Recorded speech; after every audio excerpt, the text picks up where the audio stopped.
అందరికీ నమస్కారం. మేము ప్రతి సంవత్సరం కార్తీక మాసంలో తులసి పెళ్లి చేసుకుంటాము. ఈ వీడియో పోస్ట్ చేయడం కాస్త లేట్ అయింది. ఆ ద్వాదశి రోజు పిల్లలకి క్లాస్ చెప్పేసుకొని పూజకు కావాల్సినవన్నీ అరేంజ్ చేసేసుకొని స్టార్ట్ చేసేసాను.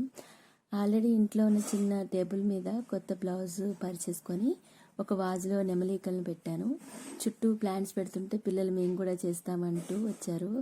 మాకు పూజ దగ్గర ఎలా చేయడం అంటే ఇష్టం అంటూ. మంచిదే కదా పిల్లలకి ఇలా అలవాటు ఉంటాయని.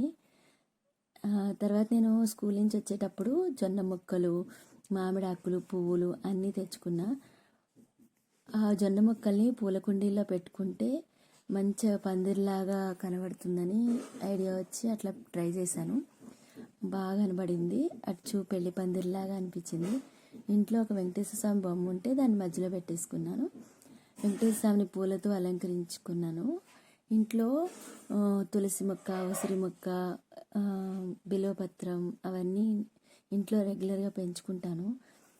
తులసి మొక్కని, ఉసిరి మొక్కని పక్క పక్కన పెట్టుకొని మామిడాకులు లైట్స్ తోటి అరేంజ్ చేసుకున్నా. ఆ లైట్స్లో స్వామి నక్షత్రాల మధ్య ఉన్నారా అన్నట్టు అనిపించింది. బియ్యపిండితో తులసమ్మ దగ్గర ముగ్గులు పెట్టుకుంటాను రెగ్యులర్గా రోజు.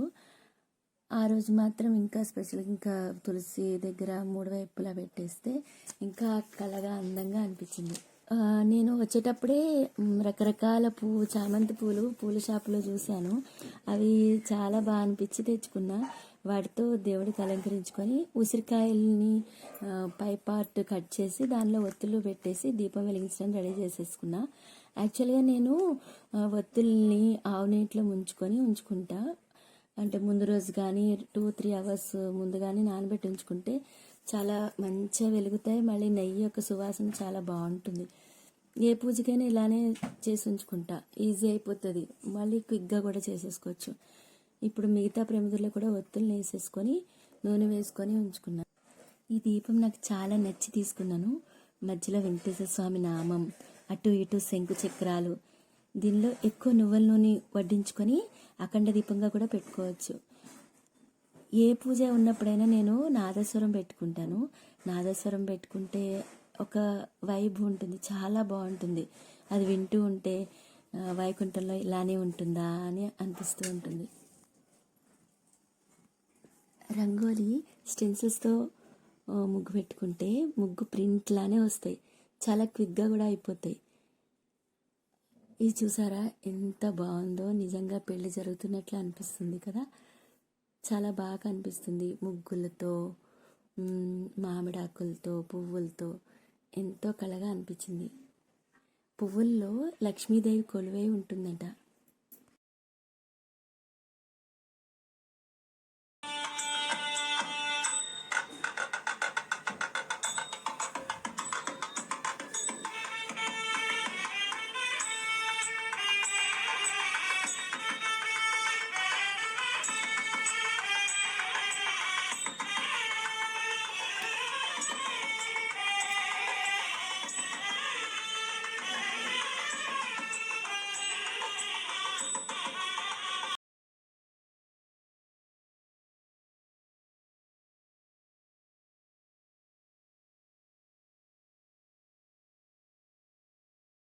ఏకహారతితోటి దేవుని దగ్గర దీపాలు వెలిగించుకునేసరికి దేవుడు నిజంగా అక్కడ ఉన్నారు అనే ఫీల్ వచ్చింది. మన ఇంటి ముత్తైదువైన తులసమ్మకు గంధం బొట్లు పెట్టుకొని అలా చూస్తూ ఉంటే చాలా బాగా ఉంది.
స్కూలు క్లాసెస్ అయిన తర్వాత పూజ చేసుకోగలనో లేదో అని అనుకున్నాను, కానీ చేసుకోగలిగాను.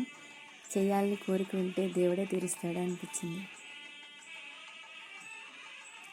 ఇలా పూజ చేసుకోవడం వల్ల మనసుకు ప్రశాంతంగా ఆనందంగా ఉంటుంది. ప్రతిరోజు సాయంత్రం తులసమ్మ దగ్గర దీపం పెట్టుకోవడం వల్ల సకల సౌభాగ్యాలకు నిలయం అవుతుందంట అని పెద్దలు మనకి చెప్తూ ఉంటారు కదా. తులసమ్మ మనకు ఈ ముఖ్యమైన విషయాలు చెప్తుంది. అవి ఏంటి అంటే, చక్కగా ఎదిగి మంచి సువాసనలు వెదజల్లుతూ నిస్వార్థంగా ఉండమని. ఇవి మన జీవితానికి చాలా ఉపయోగపడతాయి కదా. సౌభాగ్యం సతతం దేహి ధనధాన్యం చ మే సదా ఆరోగ్యం శోకశమనం కురు మే మాధవ ప్రియే అభీష్టఫలసిద్ధిం చ సదా దేహి హరిప్రియే దేవేస్వం నిర్మితాం పూర్వమమృతాసి మునీశ్వరైః అతో మాం సర్వదా భక్త్వా కృపాదృష్ట్యాల్విలోకయ ప్రత్యురాయుచ్చ భాగ్యం చ సదా దేహి హరిప్రియే.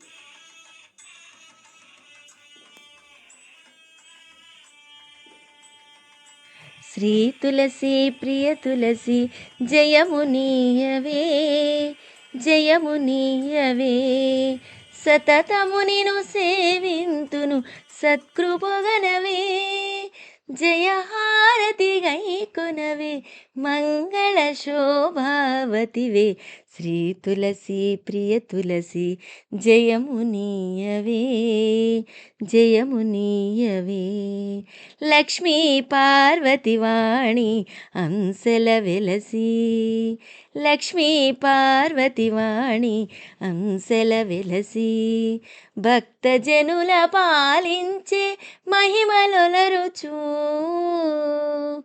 కొల్లగా సాకలు వేసి పెళ్ళుగా దళములు విరసి శుభకర పరిమళములతో పెరటి వేల్పువై వెలసి